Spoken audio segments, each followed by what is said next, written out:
இன்றைக்கி எத்தனை பேர்கிட்ட வேலிடேஷன் கிடைச்சது நீங்கள் செஞ்ச ஒவ்வொரு வேலைக்கும்? எப்போதும் உங்களை நீங்கள் ப்ரூவ் பண்ணணும் அடுத்தவங்கள்ட்டன்னு அவங்க கேட்டாலும் கேட்காட்டியும் ப்ரூவ் பண்ணிட்டே இருந்தால் அதுவே ஒரு லைஃப் லாங் டிசீஸாக மாறிடும். ஓவர் பீரியட் ஆஃப் டைம் நீங்கள் ஏதாவது ஒரு விஷயத்தை செஞ்சு அதை அவங்க கேரே பண்ணாட்டி கூட நீங்கள் வாலண்டியராக இதுக்கு தான் பண்ணேன் அப்படின்னு சொல்கிற நிலமை வந்துடும். பிகாஸ் நீங்கள் ஃபியர் ஆஃப் ஜட்மெண்ட் அப்படின்ற ஒஸ்ட்டு சுச்சுவேஷனில் மாட்டிகிட்டு இருப்பீங்க.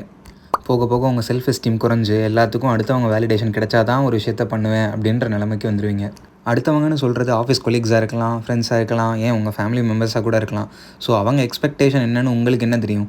நீங்கள் செய்கிற ஒவ்வொரு வேலைக்கும் அவங்க எக்ஸ்பெக்டேஷனை மீட் பண்ணுற மாதிரி செய்யணும்னு பண்ணுற பல விஷயங்கள் கடைசியில் உங்களுக்கு தான் மென்டலாக அஃபெக்ட் ஆகும். இங்கே யாரையும் உங்களால் சாட்டிஸ்ஃபை பண்ண முடியாது, அது தேவையும் இல்லை. இதிலேருந்து வெளியில் வரதுக்கு ஃபஸ்ட்டு எதனால் நீங்கள் பயப்படுறீங்க, உங்கள் ஃபியர்ஸ் என்ன, எது உங்களை ட்ரிகர் பண்ணுது அடுத்த ஆள் வேலிடேஷனுக்காகன்னு முதல்ல பொறுமையாக யோசிங்க.